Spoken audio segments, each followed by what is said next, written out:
to, but you know, I sucked it up. I was like, I'm coming. I'm just scared that once I meet Lima, I'm not going to be able to anymore. Well, you can always watch it on YouTube. Well, you should probably get the book. I did. Oh, good. I ordered it. She's gonna have to read like 5 chapters by the time she gets it. These chapters aren't that bad though. Like they aren't. They're really about that 10 pages long. each, but when you read 3 a day, it's bad. When you read 3 a day, it's bad. Oh yeah. I have a hard time like saying That- someone. I read 3 a day for 3 weeks. To get I'm it a finished horrible before we reader. started. Oh yeah, that would be a lot for me It was a because lot, 'cause the way he talks. because the other book I was like super interested in. Like I really enjoyed reading it. I think because he says things poetically, you don't get it when you first read it, but then now that I've read it 3 different times, You kind of get it I'm much better. getting it really better. Like, you guys are gonna mind blown tonight. Okay, I'm so. just going to spark note it. Huh? When are you getting your book? You Do don't you know need what to borrow Spark this Notes for is? tonight? Yeah, we used to call it Cliff Notes. So Spark Notes is It's like, where you read like this short condensed version of it. yeah, it's like the summary. Yeah, we call it Cliff Notes. Oh, and that it's just a website called Spark Notes. So there used to probably be a You website can borrow called this Cliff tonight Notes. if you want Yeah. to read the first chapter. But I need it back by This is a Thursday so I big can read book. what I need to read. This is There's intimidating. three Your mom books in has there. it too. There's 3 books in there. I know, but this is intimidating. And I think your mom's almost done because we talked last night and she's like, that's what Chris life's all about. Like My book will actually. be here in 2 days. Okay, so, all right, let's pray. Lord, tonight we come before you and this is kind of an important lesson that we get in our minds to be obedient and worship and sacrifice. And just open our hearts to receive this in Jesus' name, amen. Amen. What are they doing? Should we close that door? Or are we Well, allowed? you might want to close our door because that TV's on their door, so the door's not shut. So we're gonna hear them because they're gonna What's open. our door? It's shut right now, We but had to tip the TV down to get it out this doorway because the TV's higher than the doorway. And we didn't want to tip it again because that TV is it heavier looks like there's so much more room in here now. crap. I know. It's crazy. Just from that TV being on, it looks like there's so much more Oh, room. I know. And if they're gonna, I don't know how they're doing the kids thing, so I don't know, but Like I keep it in wasn't a gonna different room. tip it for 2 doorways, so I just told them to watch it through the doorway. Yeah. Anyways, okay, so chapter 2, I even put reminders to ask you guys if you have questions or ideas. So I will be asking that. It's right Okay. in my notes now. Oh. You'll see it since you have my Did- notes. Did you have a question already? No, but I keep forgetting that, like, while I'm reading it, to be thinking about that. Like, Yeah. I mean, it didn't help when you read it. What are you looking at? Because I think you have a hair. Do you think it looks like I have a black eye? No. The right side. I think you wiped it off. No. The right side she had. I think it I was didn't makeup. wipe it off. Yeah, you did. No, I didn't. I didn't wipe anything off. Early in the kitchen, you were wiping it. You went Oh, like I this. went like this. Yeah, So you and I didn't think you wipe got it off? it. Yeah. Okay. No one just thought maybe I got into it this way. Well, that she was crying. I didn't know. I Well, probably Sonia said- said the same thing when I walked in. She said she thought I looked like tired or something. Yeah, tired. She looks like this at work every day. Are you so. stressy and depressy? Guys, I'm doing great. I just had a lot going on. Well, listen, tonight's lesson will make you feel better. Yeah, just Being who I am. throw it on the altar and A slaughter it. loser! What she said? Okay, throw it on the altar and slaughter it. Okay, page 29, In your book. chapter 2. Do you want to start? The verse is, no, I just made sure I paid attention to Oh, pages okay. this time in case anybody wrote anything in their book. Okay. Because I didn't do a good job last week of doing pages either, so I made sure I did that this time. It only took me 5 days to do these notes this time, so Only 5 days? That's longer than normal. That did a you? lot longer than normal. Usually 1 nap time, 3 hours. Oh, jeez. Took you 5 days? That's a lot. Okay, First verse, blessed are the poor in spirit, for theirs is the kingdom of heaven, Matthew 5:30. So this is the verse he used to open up the chapter. So in looking up all the words, the only ones that really stuck out to me was poor, and then spirit, which spirit meant pneuma, which is the word pneuma, which is what we learned in Becoming Who You Are.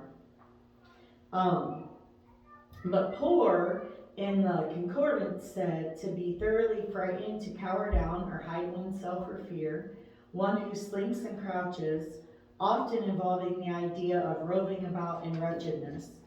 The poor in spirit recognize that, and then these are what the commentary said. The poor in spirit, the enduring word. The poor in spirit recognize that they have no spiritual assets. They know they are spiritually bankrupt.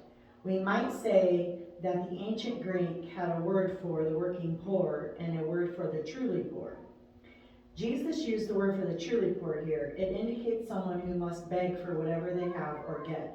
So, like when you first read this spirit, I don't know for you guys it's the same, but for me, I always read this verse and thought poor as like poverty. Yeah, that's like poor, you don't have money. Mhm. And that's what they're saying is that would be the working poor, but the truly poor is different. And then the other commentary was everyone can start here. It isn't first blessed are the pure or the holy or the spiritual or the wonderful. Everyone can be poor in spirit. Not what I have, but what I have not is the first point of contact between my soul and God.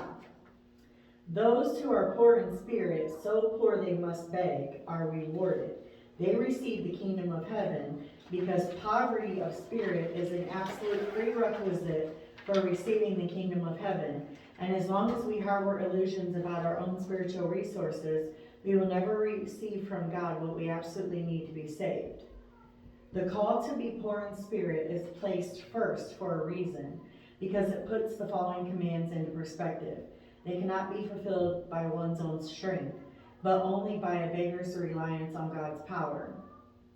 No one mourns until they are poor in spirit. No one is meek towards others until he has a humble view of himself. If you don't sense your own need and poverty, you will never hunger and thirst for righteousness. And if you have too high a view of yourself, you will find it difficult to be merciful to others. So, obviously, this verse already means something quite a bit different than what we probably thought. So what God's saying is,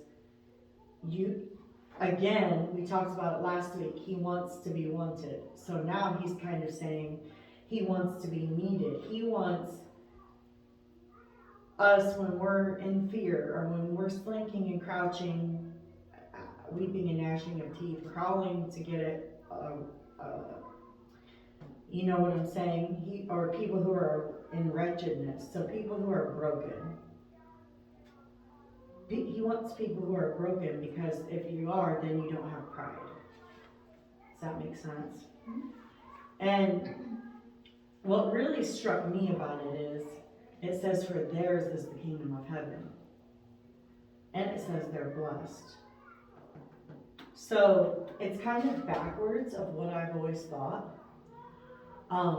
And this is, I'll be honest with you guys, becoming who you are, I've been doing that so long, 3.5 years, but this, I'm learning either right before or right with you guys.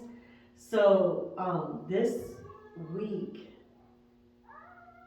was really hard, like just physically because of all the stuff going on with my health.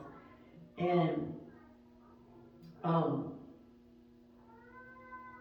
I had a conversation with Josh the last day of Becoming Who You Are, and he had just expressed his desire to see people be healed. And I was like, well, I can start with me, dude, you know? And so then we got into this conversation, and during that class, if you remember, Bonnie had brought up that meme where the guy's holding the shovel. And I think I told you guys this already. Did I tell you guys this already? Well, Bonnie brought up the guy's holding the shovel, and he's looking up to heaven saying to God, come on, God, dig a hole. And God's looking at the guy saying, I gave you a shovel. Mm-hmm. Where, in other words, you have to put work to it, right? And so remember, I was saying we have to get in same logic. You have to get in the car, drive it to the gas station, and God will provide gas. Well, after class, when Josh and I were having that conversation, he said it turned into like the Holy Spirit was speaking through him to me specifically, and he said, "Sonia, you already have the shovel." And I go, "Josh, I am digging. I'm digging to China. I'm working so hard."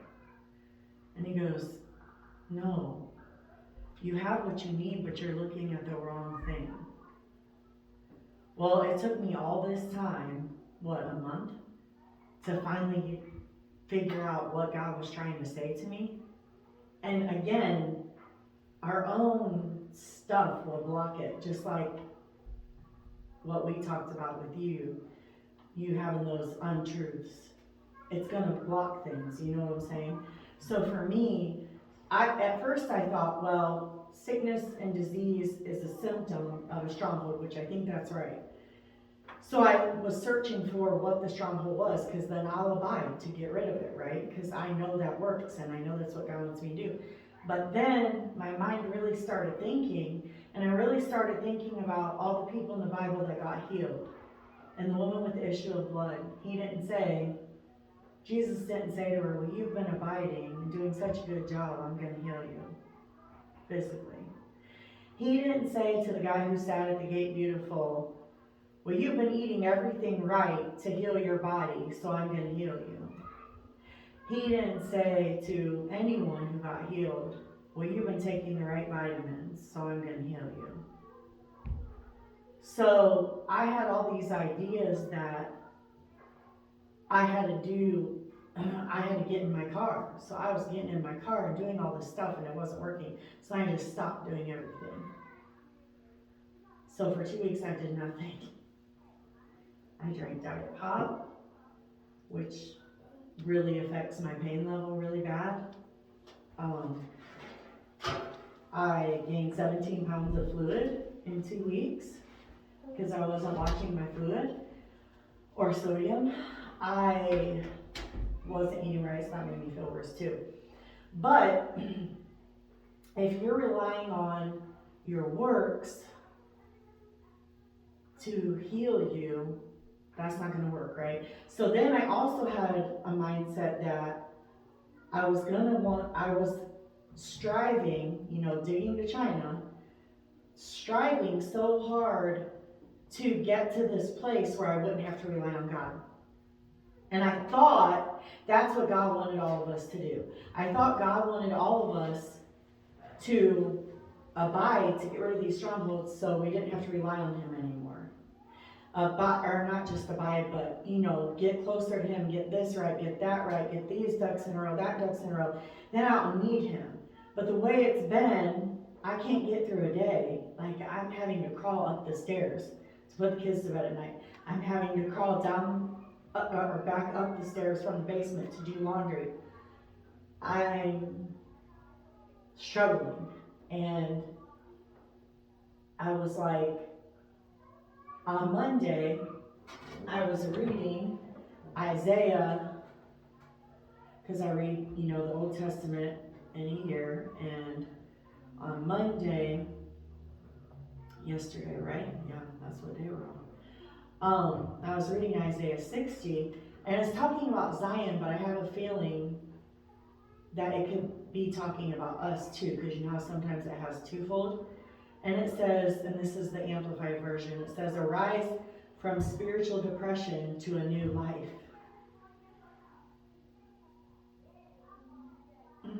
"Shine, be radiant with the glory and brilliance of the Lord, for your light has come.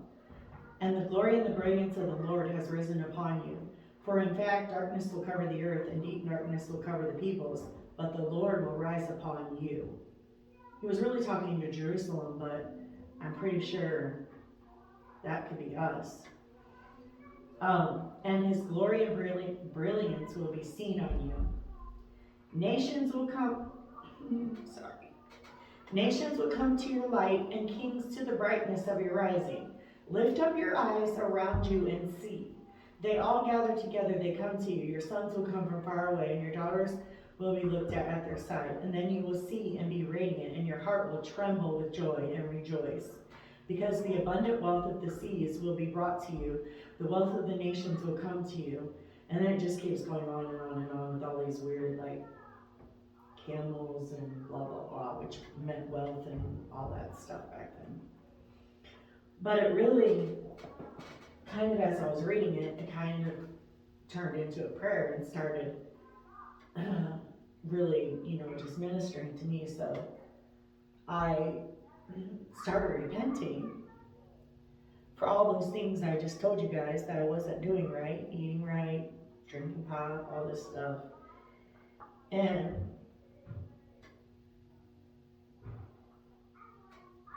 literally while I'm eating my breakfast, I have like 10 minutes and I have to get all these kids up and get them ready for school. And God's just like, starts speaking to me, and suddenly I have an understanding that He doesn't want us to ever get to the place where we don't rely on Him. Like, that's not a goal. It's not a goal to get to be so self-sufficient that you don't need Him or anybody else. And I don't know why I never understood that until now.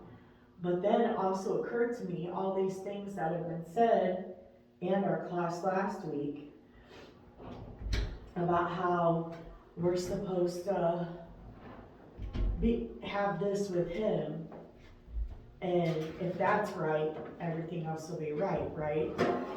So then I was like, okay, God. So what you're saying is, I shouldn't be seeking after healing, I should be seeking after you. I shouldn't be. So then I said, I can't eat right. I've always been able to do it for a while, but then, I stop or I have a bad day or whatever. And I was like, I can't eat right, God, without you.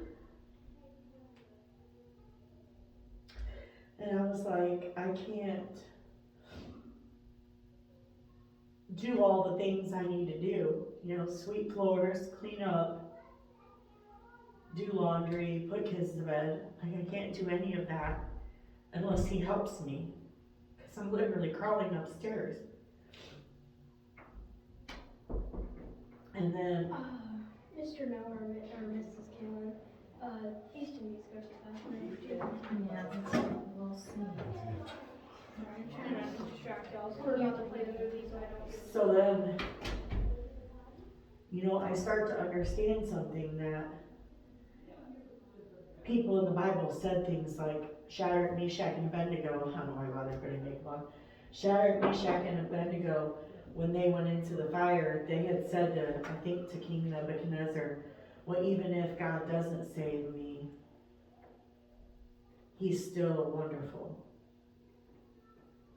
And so I think the right mindset here is, I just rely on Him for all those things that I can't do.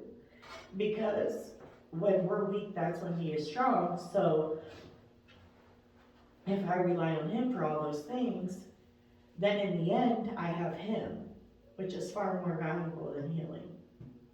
And if He never heals me, why does it matter? Because He's helping me get through every day, one day at a time, right? So if He never heals me, then why does it matter? So what if I have to sit down to teach? So what if, you know what I'm saying? Like all these things, like I thought I had to stand. It was so important to stand. I don't know where I get these ideas. So when I went through this chapter, and the reason why I'm bringing this up at the beginning is because as we go through this, I want you guys to think of like my example here, that we have to always we have to be willing to lay down our ideas about things. And sometimes that's what's blocking us from what God's trying to do, or what God's trying to use us to do. Because I thought if I wasn't healed, people would think there was something wrong with me. Miss Tina's like, you never really tell people. Well, I don't because, people like Pastor Lori, Pastor Patty, Shirley, they were all healed. You know what I'm saying? Like, I just felt like I must have something wrong with me, between me and God, or why wasn't I getting healed? It had to be things I wasn't doing right. And nobody in the Bible was doing all the things right when they got healed. So I don't know why some people get healed and some people don't. And I can't answer that question, and it's not for me to answer. But what do I do know? I know that he'll get me through the day. So, feeling wretchedness, one who slinks and crouches, they're going to get the kingdom of heaven. They're going to be blessed. Well, then I guess that's what I'll be. And I won't be this perfect person that don't need God because I'm so great. You know what I mean? So that's what I learned this week. Now we're on page 30. Any questions or comments so far? I mean, I think you're completely on the right path. Like, I honestly, I don't know. I take things, I think, more laid back. Like, to me, I feel like as long as you're seeking God, this life, like, this is your life on earth, right? Like, your ultimate goal is you're seeking to be with Him at the end of this and have that relationship with Him. So, unfortunately, I agree that it's a hard thing to understand, like, why are some people healed, why are some people not, but I don't know what the reasoning is at, and I don't know if it's like, so sometimes I thought about that, and I'm like, well, is there a reason because it's a testing of the next generation? Is there a reason why somebody has to, somebody's in that position and is not healed because it's setting the next person up to be, stronger in that situation, or, whatever the case may be, but, yeah. That's kind of my take on that. Well, I think Pastor Lori said something about Job. Was it this past Sunday or the Sunday before? Maybe it was Wednesday night. And she said at the end of it, what did Job have? At the end of all that trials and sickness and losing everything, he had God. Yeah. And he saw Him when he never didn't see Him before all that. So he had a different view of God. And your song on Sunday about setting your gaze upon Him is so perfect. It goes right with it. I think you should sing When I Lock Eyes on You with that song too, like before it or after it, because the lyrics go right with I've never that. heard that song. It's a Maverick City. It came out like when they put out Champion, Getting Ready, the same group. It's Brandon Lake and Alyssa Smith. But, and Chandler Moore, but I don't care about who it is, it's a song that I really like. But, anyways, I really think that's the solution, because there were people who weren't healed too. You know what I'm saying? Like Timothy had a problem with his stomach, Paul had a thorn in his flesh. There's always, some people had stuff and some didn't, and there's no rhyme or reason to it. There's no 1, 2, 3. One thing I think, like, for you, like, at the end of, like, your journey, I'm not saying, like, thinking negatively, but I think regardless, like, you have impacted multiple people's lives, so, like, what happens in your situation, either way, I think you've done your due diligence. Like, I feel like God chose you there for this for a reason, and I feel like it's impacted the people that it needs to impact. You see what I'm saying? Like, regardless, like, the steps that you're taking is still making major impacts, whether you see that or not. I think that you need to know that you're still making big impacts along your journey, and unfortunately you're the one that is going through it, but you're making impacts along the way. So whatever way it goes, I really feel like As long as I have you're gonna have a story, yeah. I Like, think it's still more valuable than being healed. well, yeah, that's the thing. Like, if you're healed, it's gonna be like amazing. Like that's like you were healed. But if you're not, she's stuck, by God's side through the entire time. You know what I mean? So either way, like, you're making an impact. Yeah, and people see you. Yeah. I'm not trying to be morbid, but No, I I just- understand. yeah, No, I understand. yeah, I mean, I've had to think about a lot of things when, especially like making a will and all that stuff. I had to get all that in mind. Nothing's bad right now, but I'm just saying like heart caths and that kind of territory is like, okay, you make sure we got yeah, things set that's up for fine, that. yeah. Yeah, so, anyways, but yeah, I think God's reading this book is really taking everything we learn in becoming who you are and just going even deeper. Yeah, That's how I feel. Yep. Anyways, let's keep going. So, page 30. God's gifts now take the place of God. Sin introduced this complication. In the human heart, things have taken over. And by things, they mean people too. Then the verse he used is, then Jesus said unto his disciples, if any man will come after me, let him deny himself, take up his cross, and follow me. For whosoever shall save his life shall lose it, and whosoever will lose his life shall for my sake shall find it. Matthew 16:24-25. Now, does this sound familiar? It sure better, or you're in trouble. We use this verse in becoming who you are, and we already know disciples is this word mathetes, which means a learner, pupil, disciple. Everyone knew what, and we also know, did I do it on the next page? Yeah, I put life and lose on the, yeah, it's on the next page. Okay, we'll get to it. Everybody knew what Jesus meant when he said this. Everyone knew that the cross was an unrelenting instrument of death. The cross had no other purpose. The cross wasn't about religious ceremonies. It wasn't about traditions and spiritual feelings. The cross was a way to execute people.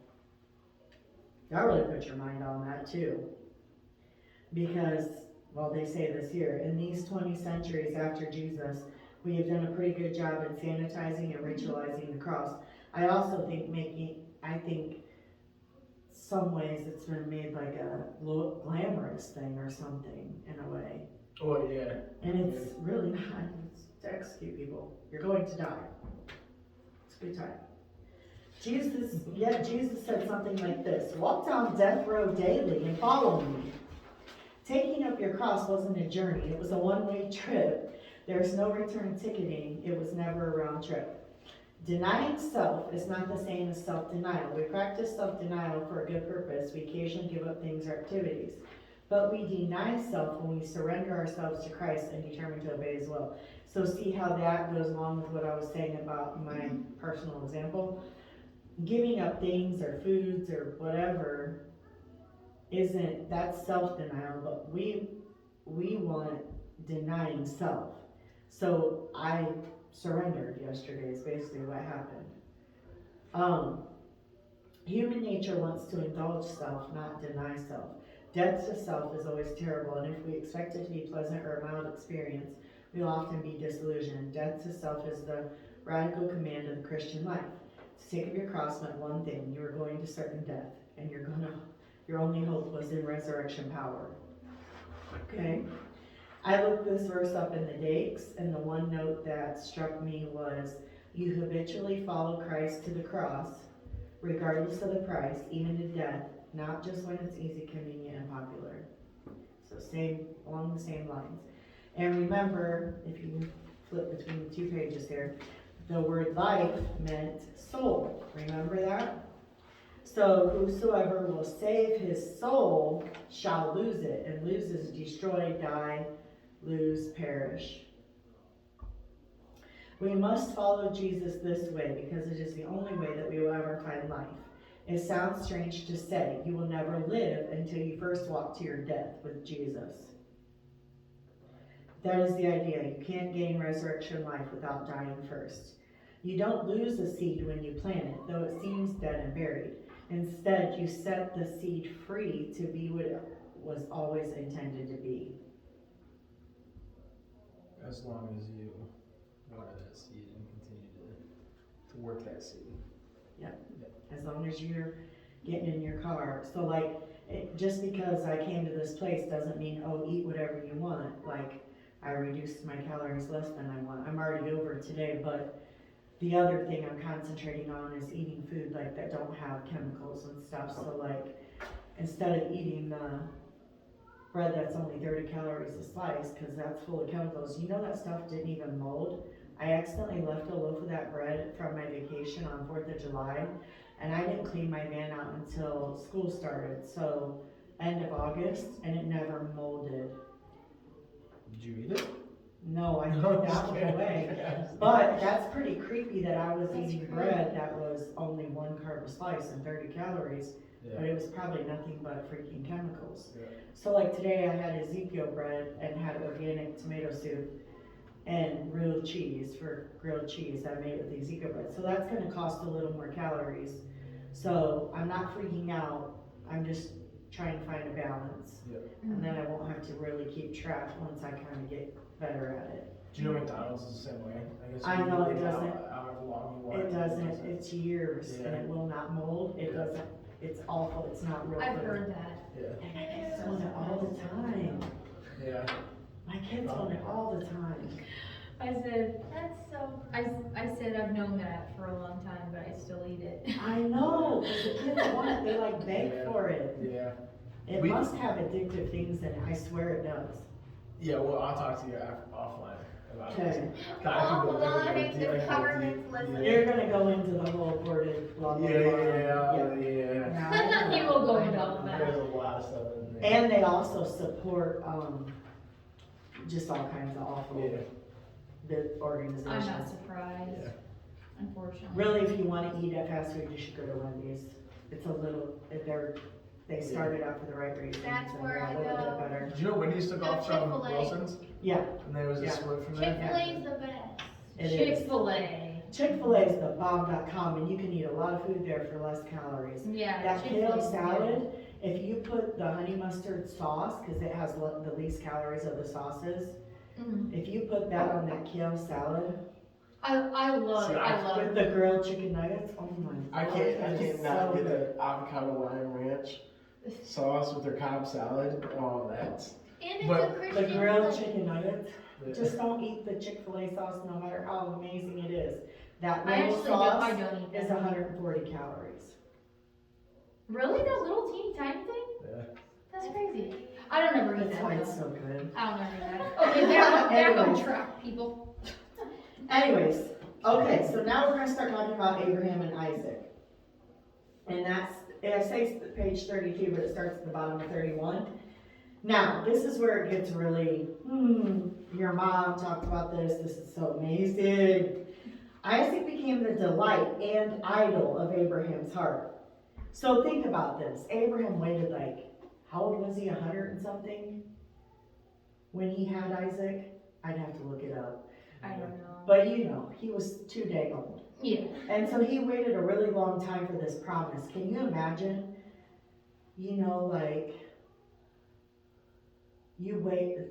we all wait for things from God. And you know how it is when you're waiting a really long time and then all of a sudden it happens and you're just ecstatic. You gotta be careful when that happens because that thing could become an idol. Yeah. So, that's what happened with Abraham. The baby represented everything sacred to his father's heart, the promises of God, the covenants, the hopes of the years, and the long messianic dream, because they had said, or God had said, or whoever, I think it was always God talking to Abraham, maybe it was a prophet. Anyways, I don't know the Bible the best when it comes to that stuff, but it was also said that Jesus would come from, the Messiah would come from Abraham's line. God stepped in to save both from the consequences from an uncleansed love. And he said, take now thy son, thine only son Isaac, whom thou lovest, and get thee into the land of Moriah, and offer him there for a burnt offering upon one of the mountains which I will tell thee of. Genesis 22:2. The only thing I noticed from looking up all the words was Moriah meant chosen by Jehovah. So obviously he chose what mountain for him to go on, right. so that makes sense to me. Counting from Genesis 1:1, this is the first mention of love in the Bible. So all the way 22 chapters. This is a big chapter. It's the first mention of love, and then a few verses later, it's the first mention of worship. And I don't know if you guys ever remember the couple times Doji preached, the one time he explained first mention. First mention in the Bible is very important. because that's the true definition of something the first time it's mentioned. So you always have to keep that in your mind the rest of the way. So this story is so prophetic and so important because we have a couple of first mentions here.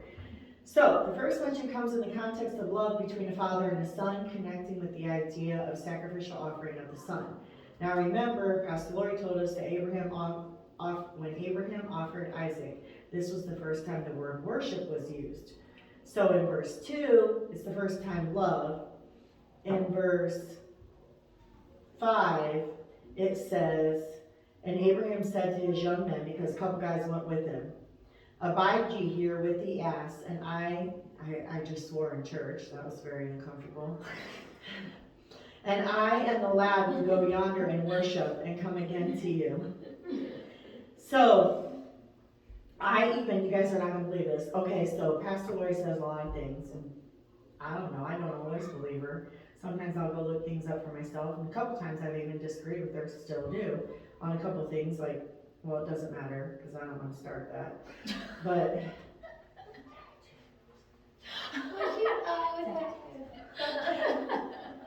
because then why do we eat pig? But anyway.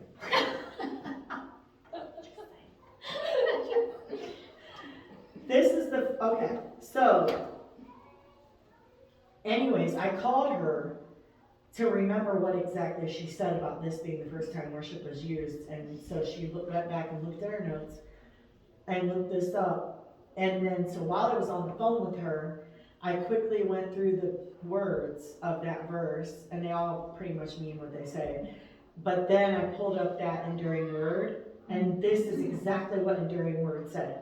This is the first use of the word worship in reference to God in the Bible. The Hebrew word shakah simply means to bow down. While Abraham and Isaac did not go to the mount to have a time of joyful praise, they did go to bow down to the Lord. So, if we ever question, Pastor Lori knows what she's talking about. She did in this case, that's for sure. Because it was right there on enduring word. I'm like, look, Pastor Lori, this is, and then it was a good confirmation that enduring word is accurate, like I kind of always thought it was. So that, I think, is just really neat.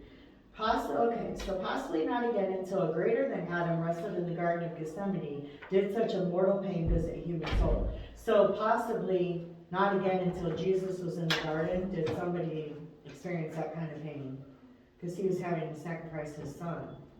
And at this time, he didn't know God was going to stop it just in the nick of time, you know what I mean? Mm-hmm. So now we're to page 33. Did I say page 33 twice? No, I didn't. Okay. Any questions or thoughts about that so far? I never thought about how, like, something that God blesses you with could become an idol. Like, I've never thought about that, but I can definitely see how it is. I never thought about that either until I was reading the book. I think too. But it makes complete sense. And I think it really can happen in relationships.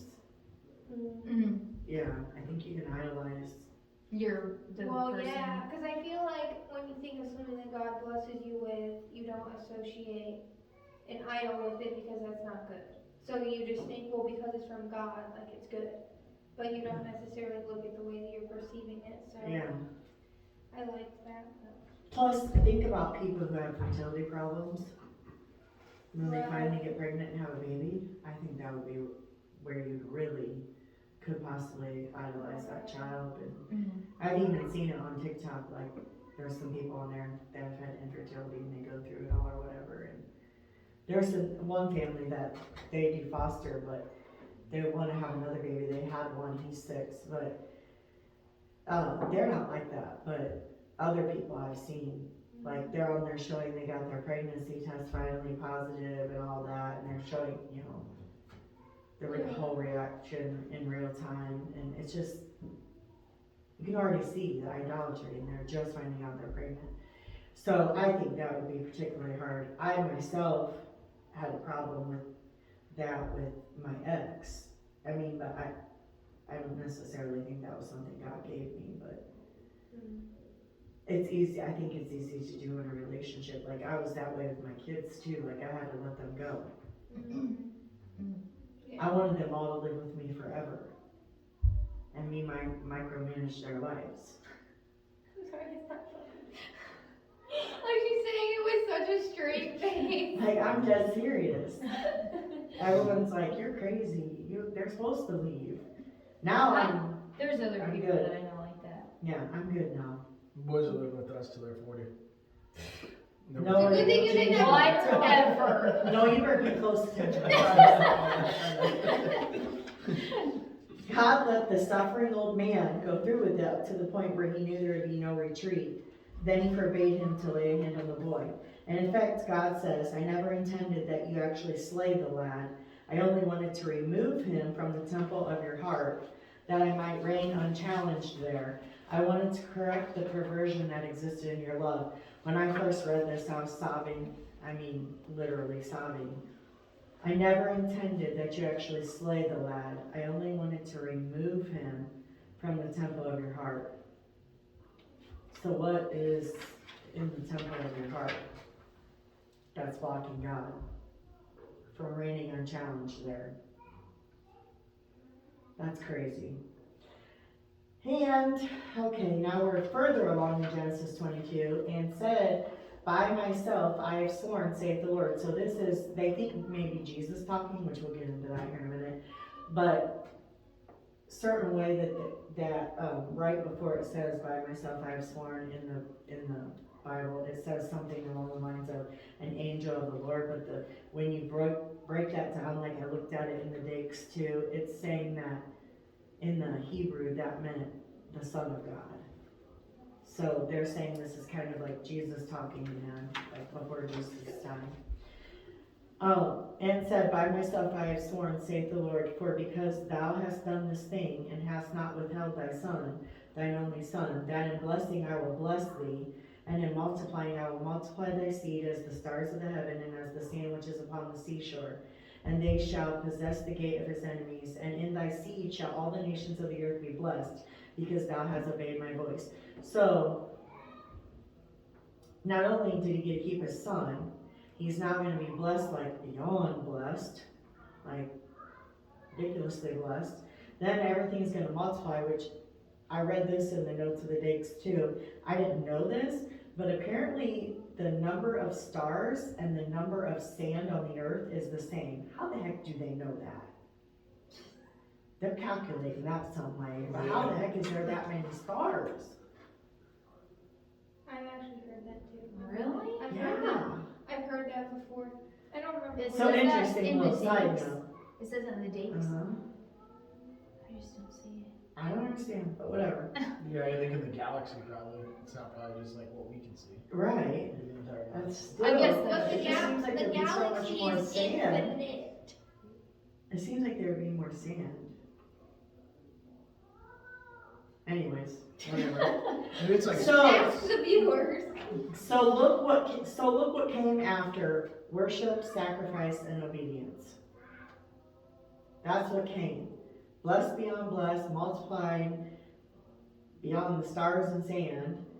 And then it says, his seed will possess the gate of his enemies. And then it says, and this is talking about Jesus, and in thy seed shall all the nations of the earth be blessed, because thou hast obeyed my voice. So in that one act of Abraham, in the 22nd book of Genesis, first time love is mentioned, first time worship is mentioned, because of his worship, sacrifice, and obedience,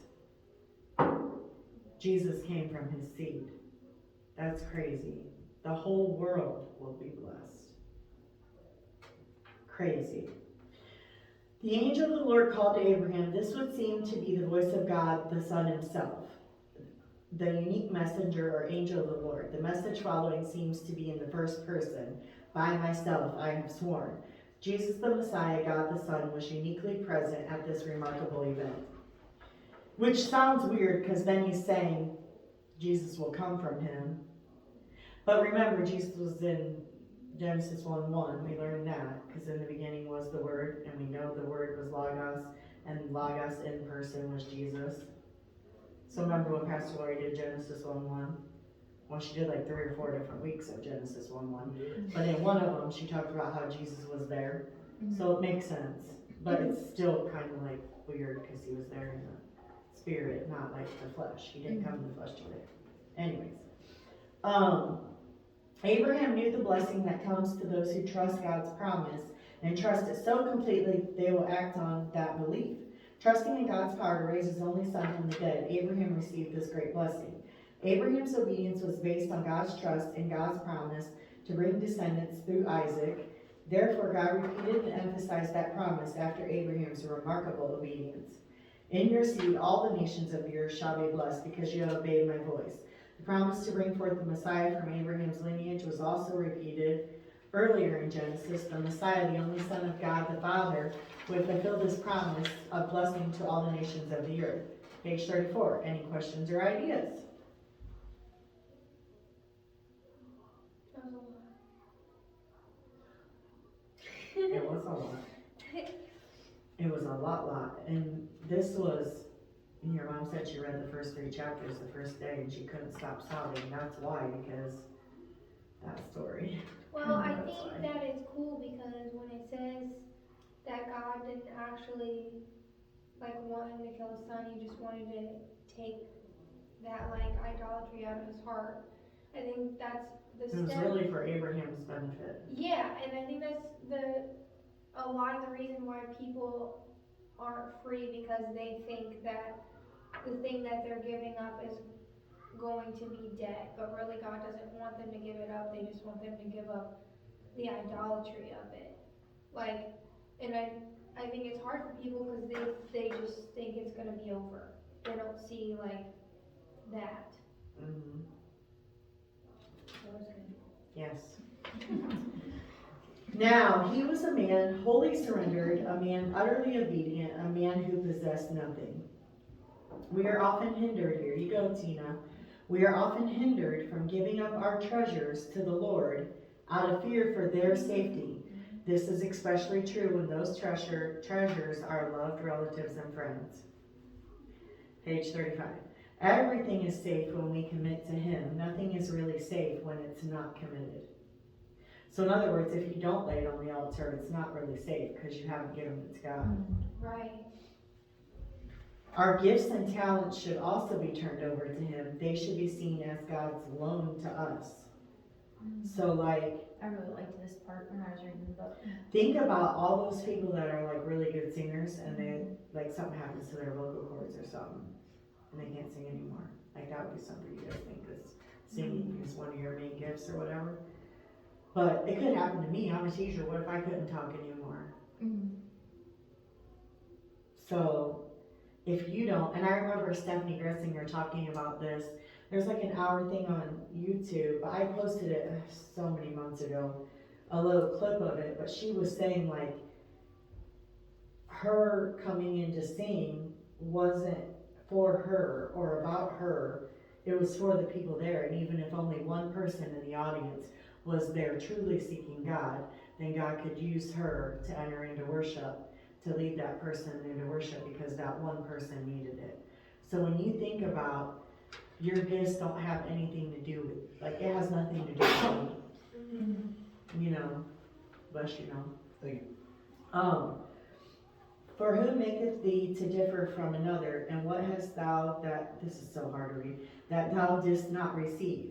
Now if thou didst receive it, why dost thou glory as if thou hast not received it? When I was reading stuff like that in the book, I'm like, I had to like stop and think, like, it's I'm just gonna it's change hard the to word that. Well, here we go. I put it in the Amplified at number 2.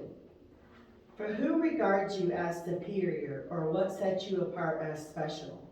What do you have that you did not receive from another?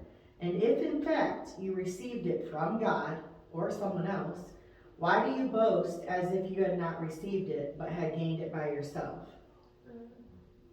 Yeah, I like that one. Hit 'em So with the this truth. is, No. what? I hit him with the truth. So that makes a lot more sense, but I did look up the words make and maketh and differ were the same word, which is to separate, make a distinction, discriminate, and they said set you apart, which is the same as separate, so.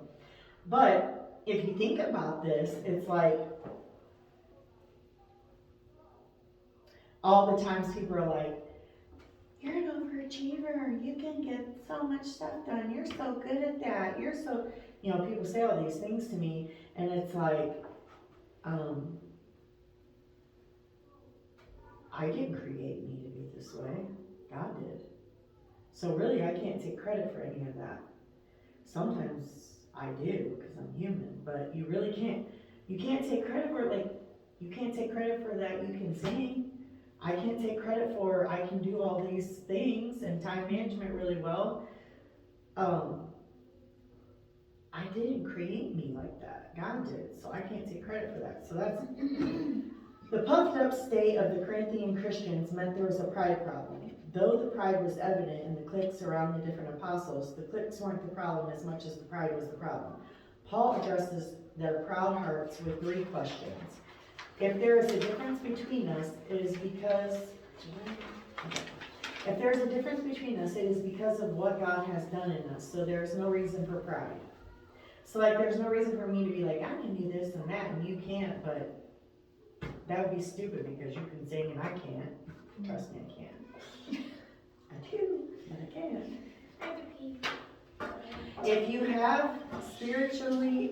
If what you have spiritually is a gift from God, why do you glory in it as if it were your own accomplishment? There is no reason for this self-glorifying pride. These 3 questions should prompt other questions in our hearts. Do I truly give God the credit for my salvation? Do I live with a spirit of humble gratitude? Seeing that I have received from God, what can I give to Him? What can we give to Him? That's bringing it back around, just like what God was showing me yesterday. Do we grieve to find this in our own hearts? If the longing after God is strong enough within us, we will have to do something about the matter. When I read this, I was like, okay, God, I'm going to do something about it then. Put away all defense and make no attempt to excuse ourselves either in our own eyes or before the Lord. So I had put that I'm experiencing this now because yesterday I kind of just had to let all my defense of everything and all my excuses go. You know what I mean? And if you do that, then let us insist that God accept our all. Then He takes things out of our hearts. He reigns there in power. If we will become drastic enough, we can shorten the time of travail from years to minutes and enter the good land long before our slower brethren who coddle their feelings and insist upon caution in their dealings with God. I was like, God, I do not want to coddle my feelings or insist upon caution anymore. I want to be drastic enough that I shorten this time of travail from years to minutes. For sure. Any questions or ideas? Still so good. This is my first time like you guys all read this, so this is all like my first time hearing it. Going over it like helps me understand more though. Because he writes so poetic. Yeah, so I really So you like have to really break it down, and it's it's opening my eyes so much. This truth must be experienced before we can really know it. The ancient curse, what he's talking about there is the exalted soul, remember? After the fall, this is what he's talking about. That's the ancient curse. He's just using a different word for it. It will not go out painlessly. It will not lie down and die obedient to our command. So in other words, just because I was reading those verses for 6 months didn't mean this thing was going to just lie down and die obedient to my command. It's going to be God. It must be torn out of our heart like a plant from the soil. It must be, this killed me. It must be extracted in agony and blood like a tooth from a jaw. Let me just explain this to y'all, because I know what it feels like to have teeth extracted in agony from my jaw. My roots were so infected that they were bigger than my teeth. So it's only supposed to take an hour to pull your whole mouth of teeth. It took 3 hours. Oh, jeez. I was not put to sleep. I was wide awake. It was just numbed, but sometimes it wouldn't be numb. I could feel it. So then they'd have to stop and numb it more. And they can only go so deep. It was crazy. And the one would have to hold my jaw while the dentist also held my jaw and yank, yank, yank, yank, yank, yank, yank. And I'm having to fight to hold my jaw so it's not going with her. I'm telling you, it was so awful. Wait, they did that with like every single tooth? Every single tooth would not come out because they were so infected. Oh my gosh. Jeez. So then, they don't normally give you narcotic. They normally only give you Tylenol with codeine. So they said to me, or no, they normally only give you ibuprofen. But I couldn't, 800 ibuprofen. But I can't take 800 ibuprofen because I take another prescription anti-inflammatory. That's stronger than 800 ibuprofen. So they said, well, we'll give you Tylenol with codeine since you can't have 800 ibuprofen, but we don't give narcotics. They were like very clear about this, like over and over and over again because of the whole people selling and all that crap, which I obviously know enough about that I understand why they're cautious. But before we were even done, the dentist goes, I'm giving you Norco. She goes, you're going to need it. So I didn't have anyone drive me there.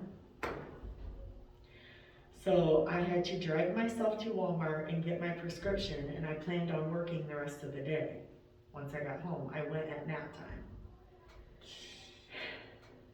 Oh my. Sonia. Ty had sat with kids. This is when Ty was helping me, and so I was only doing appointments at nap time because he won't change diapers or nothing like that. So I made this appointment at nap time. So when I got home, he was just getting the kids up, and I was like, Ty, I can't. I was at Walmart and I was sobbing because the numbness was wearing off when I was at Walmart. Oh, jeez. And I had a whole mouth full of cotton, so I couldn't even talk to them. I had to write my name and birth date down.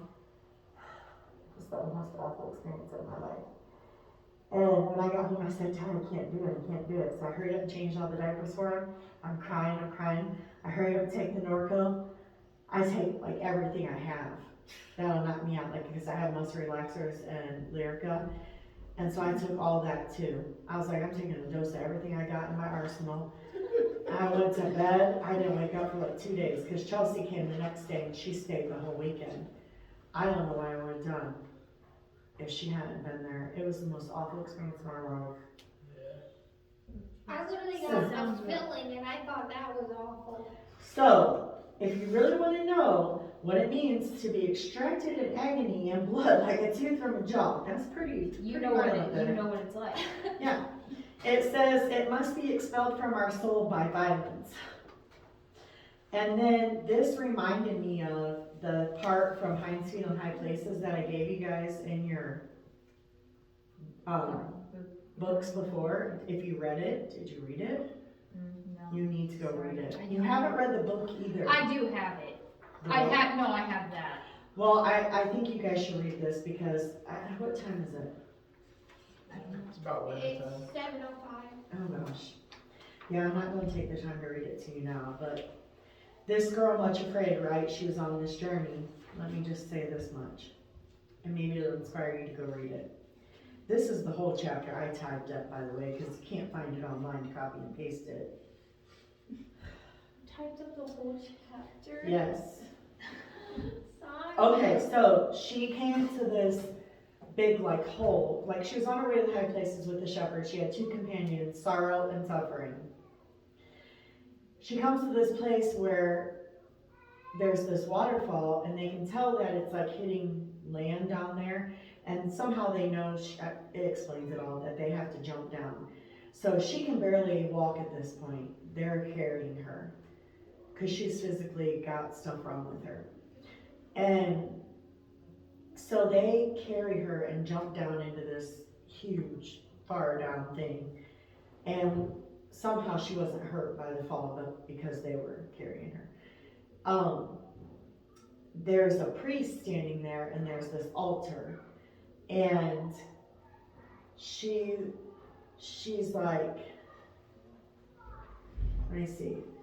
She felt nothing but a great stillness in which only one desire remained, to do that which he had told her, simply because he had asked it of her.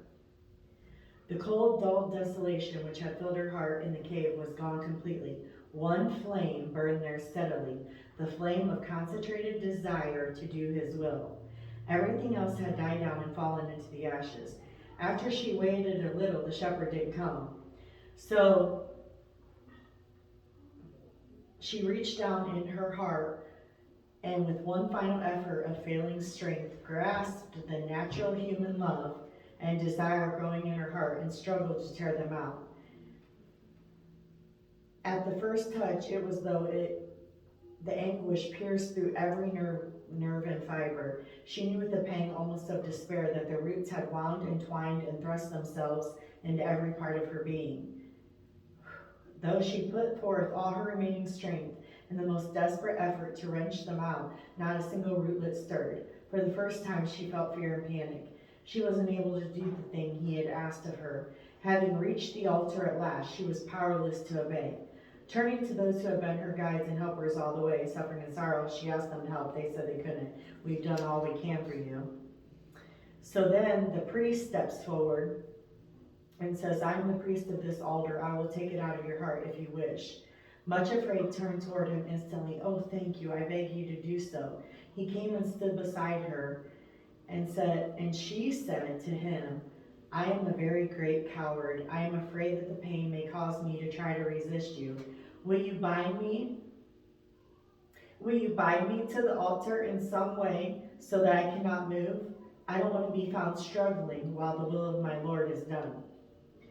There was complete silence in the cloud-filled canyon for a moment or two. Then the priest answered, It is well said. I will bind you to the altar. And he did. When he had finished, much afraid, lifted her face toward the high places, which were quite invisible, and spoke quietly through the mist. My Lord, behold me, here I am, in the place you sent me to do the thing you sent me to do. For where you die, I will die. There I will be buried. The Lord do so with me and more also, if aught but death part thee and me. And that's a verse out of Ruth. Still there was a silence as of the grave, for indeed she was in the grave of her hopes, and still without the promised hinds feet, still outside the high places with the promise to be laid down on the altar. This was the place to which the long heartbreaking journey had led her. Yet once more before she laid it on the altar, much afraid, repeated the glorious promise which had been the cause of her starting for the high places. The Lord God is my strength, and he will make my feet like hinds feet, and he will make me to walk upon mine hind places. To the chief singer and string instruments. That's a verse out of the Bible too. The priest put forth a hand of steel right into her heart. There was a sound of rending and tearing, and the human love, with all its myriad rootlets and fibers, came forth. He held it for a moment and then said, yes, it was ripe for removal. The time had come. There is not a rootlet torn or missing. And when he had said this, he cast it down on the altar and spread his hands above it. There came a flash of fire which seemed to rend the altar. After that, nothing but ashes remained, either of the love itself which had been so deeply planted in her heart, or of the suffering and sorrow which had been her companions on that long, strange journey. A sense of utter, overwhelmingly rest and peace engulfed much afraid. At last the offering had been made, and there was nothing left to be done. Then the priest had unbound her, and she leaned forward over the ashes on the altar and said with complete thanksgiving, it is finished. So that is, I think, maybe 4 chapters before the end. So then after this, now that idol, because she always wanted someone to love her. So that idol of human love, once that was taken out, then she got to go to the high places with the shepherd. So that was cool. But that reminded me of that.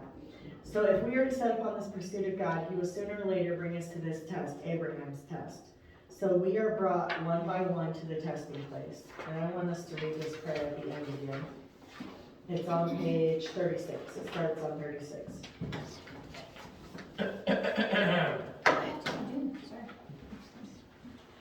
Father, I want to know thee, but my coward heart fears to give up its toys.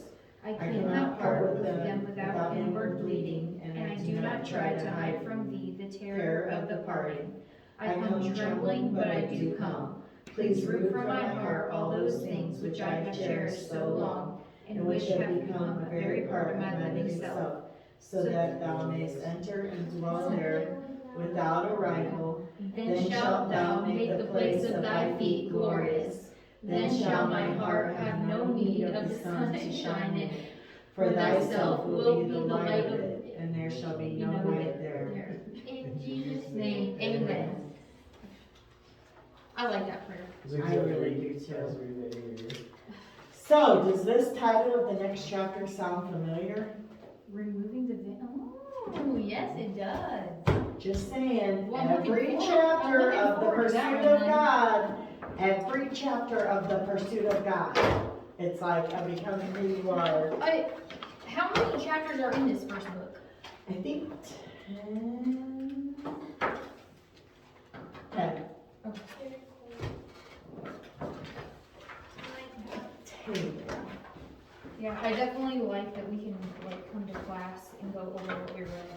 Makes it easier for me.